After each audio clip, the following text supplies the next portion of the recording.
Hey guys, welcome back. I hope you are having an amazing day. Let's get right into the stories. The first one is an entitled People Story. Moving into my new apartment last year was supposed to be an exciting new chapter in my life. I had just landed my dream job in the city and was thrilled to finally live on my own in a nice building with amenities like a gym and rooftop terrace. The spacious one-bedroom unit was perfect for me, and I eagerly signed the lease and moved in the first week of March. As I pulled into the parking lot with a load of boxes on move-in day, I noticed an older man watching me intently from his ground floor apartment window. I waved politely, and he simply glared and walked away. Well, that was odd, I thought, making a mental note to avoid that grumpy neighbor if I could. According to my lease agreement, I was assigned a parking spot A23, which was conveniently located near the back entrance. As I parked my bright red Mazda 3 in my designated spot for the first time, I felt a sense of satisfaction. No more parking headaches and tickets to worry about. This parking spot was all mine. Over the next few days, as I unpacked and settled in, I ran into the man from the ground floor apartment several times. I eventually learned his name was Tom. He seemed to spend a lot of time roaming the halls and common areas, chatting with other residents and even telling them what to do sometimes. One day I overheard him bragging to someone that he was the unofficial mayor of the building and had been living there for over 15 years. After hearing that, Tom's behavior started to make sense. He clearly relished being in charge and acted like he ran the place. Still, I tried to be friendly and introduce myself, but he merely grunted in response. His vibe was very new kid on the block towards me. The first parking issue arose about 2 weeks after I moved in. As I came home late one Friday night from drinks with co-workers, Tom was lying in wait by my parking spot. "You can't park there," he yelled aggressively as I pulled in. Shaken from the sudden confrontation, I took a deep breath and replied politely that spot A23 was assigned to me per my lease. Tom continued to insist it was his spot and that I must be confused. I showed him my lease agreement stating the assigned spot, but he just grumbled that the landlord had made a mistake. He eventually stomped off, but I had a bad feeling this wasn't over. The next morning I noticed Tom had left a crude handmade sign in front of A23 saying, "Reserved for real tenants, Tom." I just rolled my eyes and threw the sign away, making a mental note to speak to the landlord about this. Tom was clearly trying to intimidate me, but I refused to give in to his bully tactics. Things escalated when I returned home from work on Monday to find my parking spot empty. My red Mazda was nowhere to be seen. Immediately, I had a sinking feeling Tom was behind this. I rushed downstairs and pounded on his door until he answered, smug grin on his face. "What did you do with my car?" I demanded. Tom feigned ignorance initially, but eventually admitted to having it towed for parking illegally. My blood boiled. This was harassment and retaliation for not giving in to his unreasonable demands. I threatened to call the police to report my car stolen, but Tom merely laughed cruelly. "Go ahead, call the cops. It'll just be your word against mine," he taunted. I retreated back upstairs and tried to calm down. I knew I didn't have definitive proof yet that Tom had my car towed. He was unfortunately right that it would seem like hearsay. After hardly sleeping all night, I quickly got ready for work the next morning. As I walked to where my car was normally parked, I was stopped dead in my tracks. There was an unfamiliar blue sedan parked in my assigned spot A23, and on the windshield was another handmade sign saying parking for rent, $50 per month, call Tom 555-3948. My hands shook with anger as the reality sunk in. That scumbag neighbor had indeed towed my car away and was now outright trying to rent out my parking spot and profit from it. I took photos of the sign and unknown car as evidence and called the police right away to report my car stolen. The officer arrived quickly, and I showed him my lease and photos proving the parking spot was assigned to me. He agreed Tom's actions seemed highly suspicious and probably illegal. He paid Tom a visit to question him while I anxiously waited upstairs. A half hour later, I got a call from the police station. The scrapyard Tom had used confirmed he requested my Mazda 3 be towed there a few days ago, and shortly after, Tom authorized them to junk it and destroy the vehicle entirely. I was speechless. That deranged man had escalated from simply towing my car to having it crushed into a metal cube. The police arrested Tom on the spot for grand theft auto. I provided my testimony and evidence of the assigned parking spot at the eventual trial, and Tom was found guilty and sentenced to 2 years in prison. It was a huge relief to have justice served, but the loss of my beloved car still hurt deeply. I had purchased it just last year, and it was basically my baby. Now I was left searching for a new car while having to budget for monthly rental parking from the landlord. In hindsight, there were some steps I could have taken sooner to protect myself and avoid escalation with Tom. I should have contacted the landlord after the first parking incident to address it officially, rather than letting it slide. Getting my concerns documented would have helped show evidence of Tom's harassment. I also could have tried mediation with a neutral third party to reason with Tom and make him see what he did was wrong. Though given his arrogant nature, he likely would have refused any civil discussion or compromise. At least then I could say I tried all routes before getting authorities involved. Finally, I learned to take threats and retaliation seriously rather than assuming idle scare tactics. Tom clearly felt he could intimidate and push me around without consequence. If I had warned I would get police involved after the first towing, it may have deterred him from escalating to the horrific act of destroying my car. Though the justice felt good, it didn't make up for the months of stress and financial hit I took in this ordeal. I hope Tom spends his 2 years in prison reflecting on his out-of-control ego and anger issues. This unofficial mayor definitely won't have any power or subjects to boss around behind bars. I do feel bad for whoever ends up moving into my unit and crossing paths with him when he's released. At least I'll be long gone by then, parked happily in my new building far across town. The next one is a pro-revenge story. I was working a job that had me operating in one of our offices overseas. We would have business expenses, and those receipts would be in the language of the country we were in, obviously. Those expenses were for things like printer ink, office equipment, cleaning services, marketing costs, all pretty standard stuff. Well, around this time, we got a new VP over our region who worked out of the head office in LA. This VP came up with this brilliant idea to hire a translator to translate all of the receipts to make sure we weren't sneaking in bullcrap.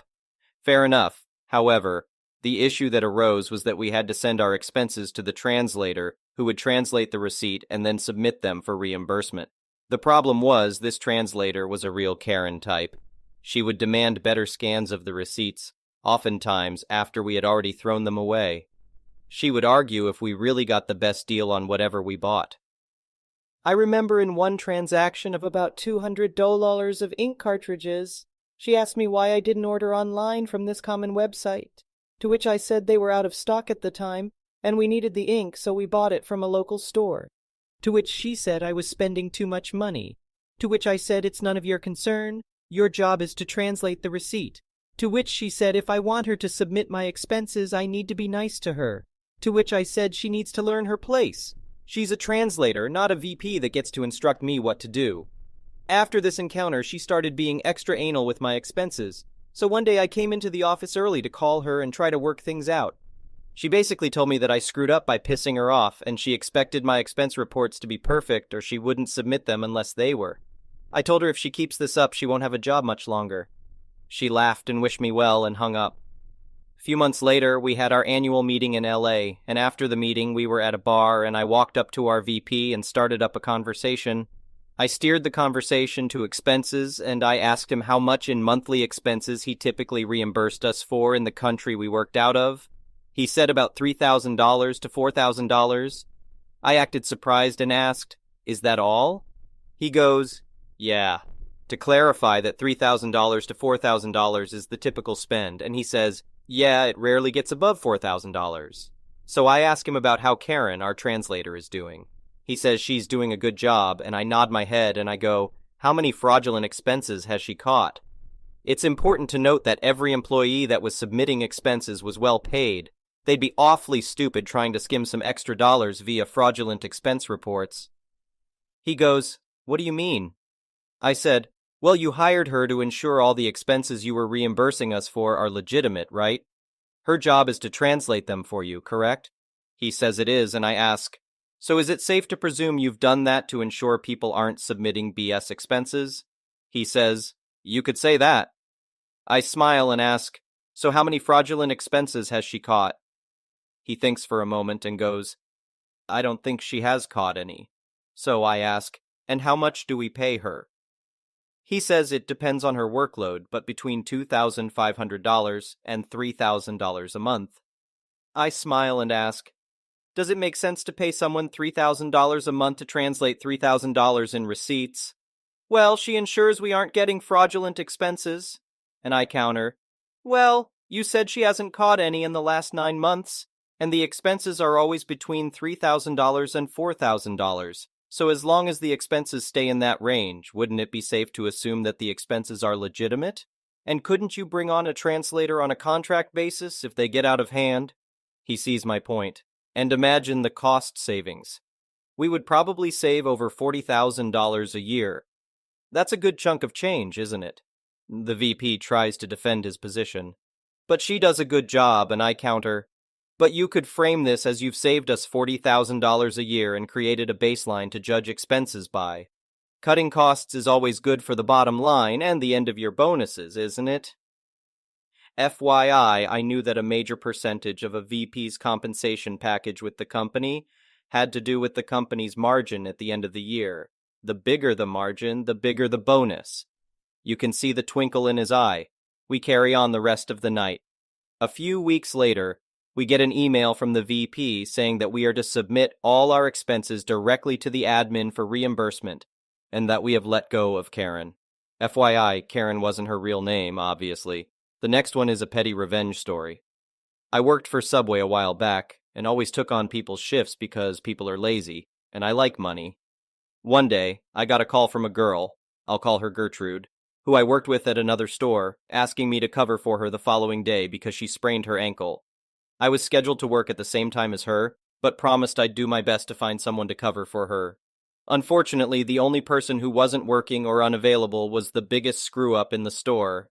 Karen seems fitting. I reached out to Karen, told her Gertrude's predicament, and that she was scheduled for a 6-hour shift which followed mine. I told her I'd stay and cover her shift if she worked the 4-hour shift for Gertrude. I was actually surprised when Karen said yes. I called Gertrude back to tell her the good news, and all was well in the universe. The next morning, 2 hours before Gertrude's shift started, she called me all concerned, asking if I knew anyone else who could cover the shift. I asked her what happened to Karen, and she said Karen texted her saying she can't make it. I was pissed. I texted Karen and asked why she couldn't go, and she said she didn't have a ride. I told Gertrude, who then offered to pick Karen up and drop her back off. I texted Karen to tell her Gertrude was willing to drive her, and all I got back was, nah, I'm good. I was so freaking mad, especially since I was the one who came up with the bright idea to give Karen any semblance of confidence. I apologized profusely, and Gertrude said she'd figure something out. Turns out, she ended up working for 2 hours on a jacked-up ankle before her manager came in to send her home. When I was almost done with my shift, Karen texted asking, "Can you still cover my shift?" Any other day I would have said yes without hesitation, but she made me look bad and made a poor girl go to work on her feet with a busted ankle. So I waited until half an hour before her shift started and responded, "Nah, I'm good." Karen showed up pissed as hell, and I didn't say a word to her. I sent Gertrude a screenshot of the conversation, and she was super grateful and said I made her day. Does this make me an Avenger? Or a Revenger at least? The next one is a malicious compliance story. Earlier this year, I was doing bar work at a small local pub after college. Anyway, over the weekend, I'd been helping out at the scout group, and due to a combination of shouting too much through the woods and a rather stressful week of family arguments, I slowly and then pretty much completely lost my voice. Sunday evening came, and I realized there was no way it would come back for Monday, so I sent my boss a text and email to inform him that I wouldn't be able to work the next night and explained why. Monday came, and I went through college, sending him a reminder email and text before 10 a.m. as is the policy. Around 7 p.m., my shift started at 6:30, I received a call from an angry head chef boss asking about my whereabouts. I had to pass the phone to my sister to speak for me. He then texted me, demanding that I come into work. I decided, you know what, I will, but customers won't be happy. I went in and managed the bar, but it wasn't long before problems started. The first couple of customers just wanted some pints, so there was no need for me to engage in conversation other than motioning for them to pay. Then, A group of already tipsy women wanted a few gins and wines. I couldn't ask them what they wanted or let them know what we had, other than gesturing and scribbling on a notepad. This group included a particularly vocal Karen, and she had a reputation. She began harassing me and then turned her attention to the chef's mom as she walked past carrying a food order. The chef's mom immediately noticed me at the bar, did a double take, and gave me a look of, "You shouldn't be here." She then more or less ordered me to go home. I ended up receiving a full shift's pay for just 10 minutes of actually being there, and was excused from work until my voice returned. A week and a half later, one of the serving staff told me about the aftermath. The chef's mom had fetched the chef from the kitchen and scolded him in the bar area in front of customers. This wasn't the first time he had tried to force staff to come in when they were ill, and she also had him personally deal with Karen. The next one is an entitled people story. Back in 2014, I was forced into ballet by my mother. I hated it, as I wasn't the ballerina type, so I fought with my mom, but in the end, I ended up giving up and went anyway. And that is how I met Devin. He was the most beautiful ballerina I ever saw. He carried himself with grace, his smile was intoxicating, and everybody wanted a piece of Devin. But he only had eyes for me. It didn't take long before we started dating. He was 16 and I was 14. I was in love with Devin. He was supposed to be my knight in shining armor, however. Devin was just a pussy wrapped up in tin foil. About 5 months into our relationship, Devin and I went to a party. Halfway through the party, I lost Devin, so I went looking for him. I found him receiving a blowjob from another girl. I just walked away. I was trying to walk home when the rape muffin rolled up, telling me to get in his car. I didn't want to. I told Devin to go duck himself.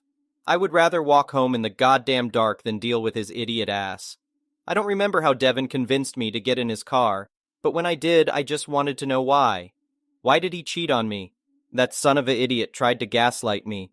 Nothing like that happened. He doesn't know what I'm talking about. I saw nothing. It was not what it's seen. I was making things up. I would not buy that crap because I know what I saw. Then Devin cut off the headlights of his car and just floored it down the dirt road with no streetlights, and just screamed how he was going to kill both of us, and how when someone found our bodies, they just assumed it was an accident. Devin then stopped the car and told me that if I bring up that girl one more time, it won't end well for me. Devin drove me home after that. I should have left him after that, but I was just so afraid of him. It didn't take long for the physical and emotional abuse to start. Dating Devin was like dating my mom. He would scream at me, cry, and stomp his foot when I didn't do what he wanted me to, hit me repeatedly, pressured me into sex, forced me to do angel dust, threatened to kill himself when I refused to talk to him. We dated for a year, and in that year I experienced hell. I didn't tell people what was happening because I was afraid that no one would believe me. On to the title. I had tennis practice, but halfway through my practice I started to feel sick, so I called my stepdad to pick me up and take me home. Before we pulled into the driveway, there was Devin's car. It wasn't all surprising, as sometimes Devin would just be in the house waiting for me. Then, as we walked into the house, we heard them. My mom and Devin weren't quiet. My stepdad pulled out his phone to record, and then we went upstairs and walked on Devin jackhammering my mom. There was a lot of screaming, threats, and crying. My stepdad and I went to the car. Then we drove to a parking lot and just cried while our phones were blowing up. My stepdad then sent the video of my mom and Devin to both of Devin's parents. My ex-in-laws asked for a meeting, they exchanged information, and my stepdad told them he would see them in court. His parents tried to play it off like Devin was a victim. 1. The legal age of consent in my hometown is 16, and he was 17 at the time. 2. No, he ducking wasn't. If you watch the video, Devin was trying to smack the phone out of my stepdad's hand, and when I started crying, asking him how he can do this to me. Devin started telling me to stop crying because I wasn't even that good at sex anyway. My stepdad and I went back to the house. I just went to my room while he went to pack his stuff to leave. My mom came into my room and I was crying because, even though Devin was a piece of crap, he was still my boyfriend. My mom started making fun of me for crying. It's not my fault that your boyfriend wanted me. Boo-hoo, stop crying. Maybe you put on some more makeup, you can keep a man. Then she went on to say how Devin pleased her so well. That he knows how to make her come like a real man, and unlike my stepdad, he knows where the clit was. That Devin would always tell her that she's tighter than I am. All the while, Devin was trying to call me. Y'all. Devin's way of apology was to blame me. I'm sorry you had to see that, but if you spend more time with me, I wouldn't have been seeking other women. Your mom was there for me and she cared for me. You abandoned me when I need you the most. Blah blah blah, victim blaming, like idiot. I gave you my heart and soul. I put my needs on the back burner for yours. What the duck do you want from me? Then Devin switched tactics, trying to convince me that I misunderstood the situation, like, mother ducker! I walked on you ducking my mom, you flip-floppy bastard! So fast forward to the time I went to school, I didn't talk to my mom or Devin at that time. So Devin's sister spread the news to the school that Devin had sex with my mom. Now, I was afraid to tell people that Devin was abusing me because I knew no one would believe me, because Devin had this good boy reputation. Only a few people have seen how awful Devin truly was. However, Devin let his mask slip and hit me in front of the whole student body. The funny part about Devin hitting me is the fact that no one believed he was having sex with my mom. No one believed that until he hit me and started screaming that I ruined his reputation. He just had to keep his ducking mouth shut. We were separated, and I had to explain to the principal and our guidance counselor that that wasn't the first time Devin had hit me. That boy did a lot worse things to me than just hit me. Do you want to hear some mass-up crap? Before me, Devin was in a relationship with a girl and he did the same thing he did to me to her. She told people and no one believed her because, like I said above, Devin was a good boy in everybody's eyes. They isolated that girl to the point where she had to move away. No one believed her until Devin slapped me, and it didn't help that Devin threw a tantrum. He got suspended because he broke things in his tantrum. After that, a lot of people came forward and spoke about how Devin was secretly a piece of crap. Devin's parents gave my stepdad some money to keep it out of court and then moved away because of shame, and my stepdad and my mom got divorced because Devin wasn't the only person my mom was cheating with. By the way, my mom never stopped seeing Devin. That idiot took him on elaborate trips. They went to Hawaii, Disneyland, and goddamn Texas. Devin and my mom were a match made in hell, but karma prevails. Devin suffered a leg injury and he can't do ballet anymore, and he got fat. My mom left him, his parents abandoned him, and the last time I checked, he works at an auto store and lives with his sister. And to top all that, my mom gave him gonorrhea. How is your leg? I know you're reading this, you piece of crap. It's a shame, isn't it? You tried your best to live a good life, but in the end you're in debt, fat as hell, and worth nothing. But me? I'm in love. Happily married to a dude who treats me like a queen and has 3 babies. Eat the dirtiest part of my ass, Devin. Thank you for watching. I would really appreciate it if you could like the video and subscribe to our channel if you haven't already.